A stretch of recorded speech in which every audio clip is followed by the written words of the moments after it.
Joe sent us an email to Fred at planttalkradio.com, and he says, I've aerated and overseeded my lawn. Now, how long must I wait to use weed and feed? Oh, boy. Now, if it was just the feed or fertilizer part, I would say you could do it immediately. However, the seeding part depends on what he has used, but let's assume that he's used something with a fairly significant amount of Kentucky bluegrass. It's the norm for all practical purposes. Yeah. Kentucky bluegrass takes approximately 21 days of the proper moisture content of the soil for the seed jacket to absorb, and up comes the embryo, and so on. Now, I'm a bit confused on what to tell him. I would almost recommend, if he wants to go ahead with the fertilization, which is entirely proper at this time, following the aeration and time of year both, he could switch to just a fertilizer. Yeah. Save the weed and feed for spring. Keep it dry, no problem. The percentage of effectiveness won't have dropped much by next spring, and so on. So, the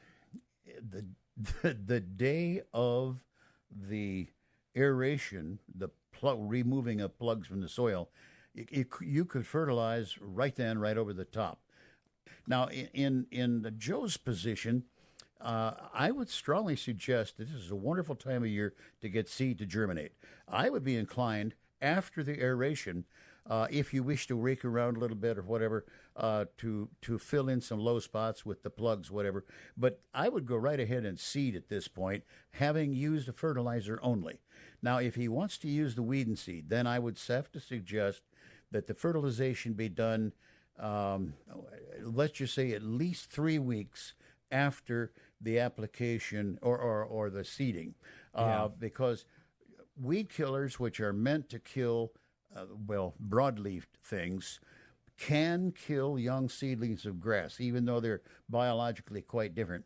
So he wouldn't dare use the weed and feed at this point in time, but definitely after aeration, which I strongly recommend. I'm going to have mine done. It's been, I think, 3 years. That's about the right rotation. So anyhow, go ahead with the fertilization immediately or as soon as possible, but don't use a weed and feed. Or if your lawn is in good shape anyhow, wait 3 weeks after the grass seed has had a chance to open up, grow up, get, let's just say, some strength and density to the cuticle on the foliage, and probably could use a weed feed then. But those are not necessarily good things to do all at once unless you switch to straight fertilizer.